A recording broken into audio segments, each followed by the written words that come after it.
up, everybody? Cooking at the cabin. So today I'm going to show you guys how to cook up a black Hawaiian ram. As you all know, yesterday I completed my dream hunt and successfully shot a 5-year-old ram. And we also have Josh here. What's going on, America? So, this episode of Cooking at the Cabin is going to be spectacular. As Linnie said, yesterday she went to Tioga Boar Ranch. She shot a beautiful 5-year-old black Hawaiian ram. Just over a full curl. This thing was awesome. She shot it, one shot it was down. Just done. So today, we are going to show you how to cook up a ram. People have said that they're not really fond of the taste. It's got tough taste. But today, we're going to show you some tips and some tricks how to make this ram taste phenomenal. So, she's going to explain exactly what she's going to do, what type of ingredients we're going to put, and how we're going to cook this thing. So, without further ado, Chef Linnie. Alright, so I'm going to explain exactly what ingredients we are using today and all the measurements. So we're going to start out, so we have our ram roast right here.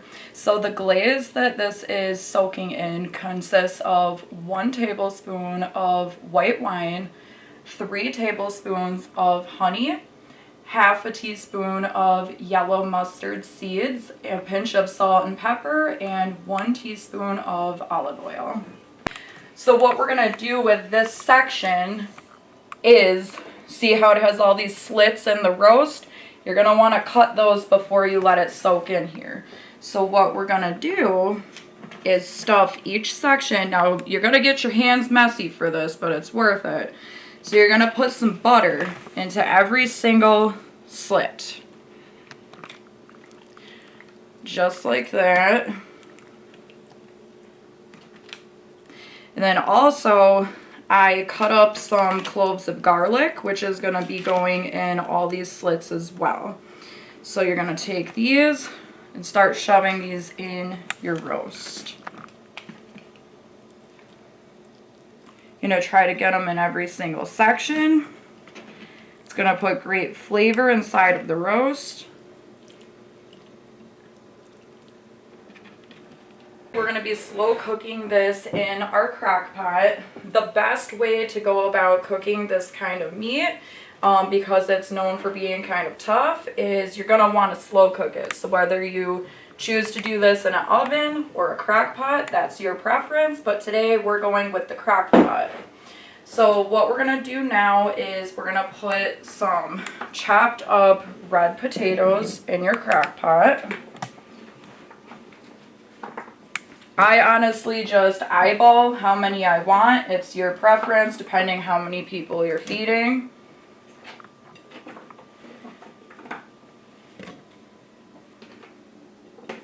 I think I personally used like 5 potatoes for this today.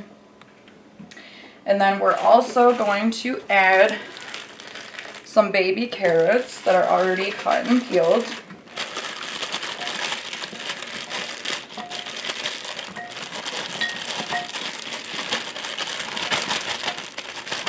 I'm just using 1 package today. We're going to use 2 Granny Smith apples that are peeled, cut up, and ready to go. You're going to toss these all together.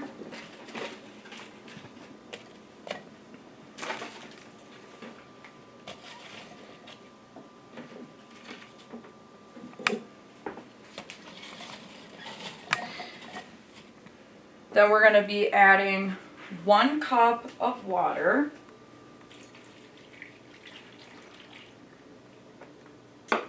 We're going to add half a cup of brown sugar. We're going to be using a package of this onion soup mix. I got mine right at Tops. Now you're going to pour a majority in, but save just a little bit for later. Again, you're going to toss this all together. And then I'm going to be using 2 spoonfuls of diced onions.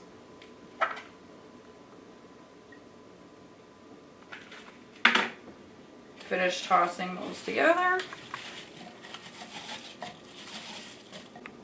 All right, so now that we have all of this in here, which is our side for the meal, and this is all flavored, marinated, and ready to go, we are going to put the roast on top of everything in the crock pot.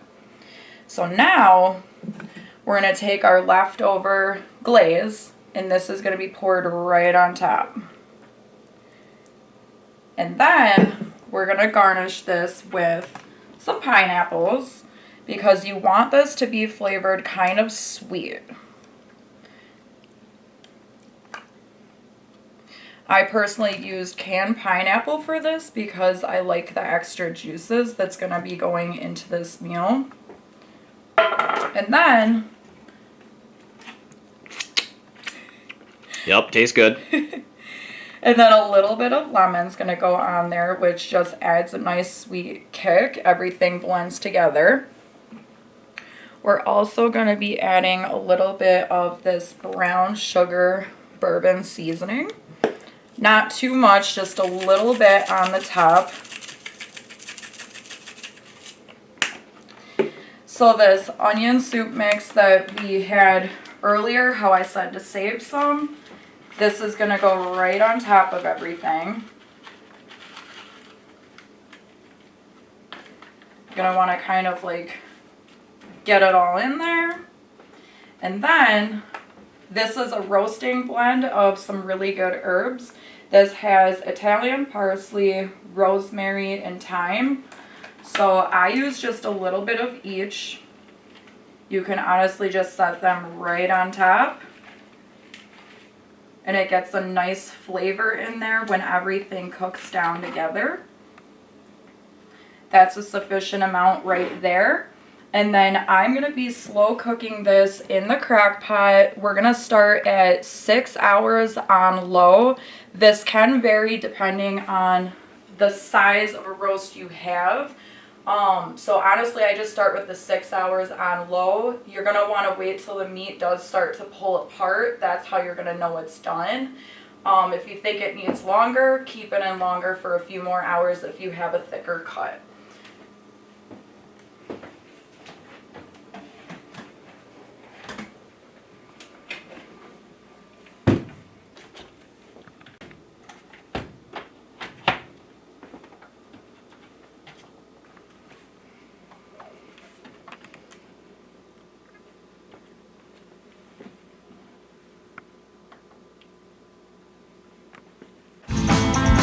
So after about 7 hours on a slow cook, this meat is just pulling apart. This is literally a 5-year-old ram that is supposed to be a tough meat that is just pulling apart in the crock pot. So I have a piece right here that Josh is going to try, and he's going to let you guys know how it tastes because men don't like it. You want to try it, honey? Yep. Let me put this camera down here. Alright. This is the ultimate taste test. I love my meat. Alright, here we go. This is going to be trying the ram here. I've been told the best way to eat ram is to throw it in the trash, so we're going to try it and see how this is.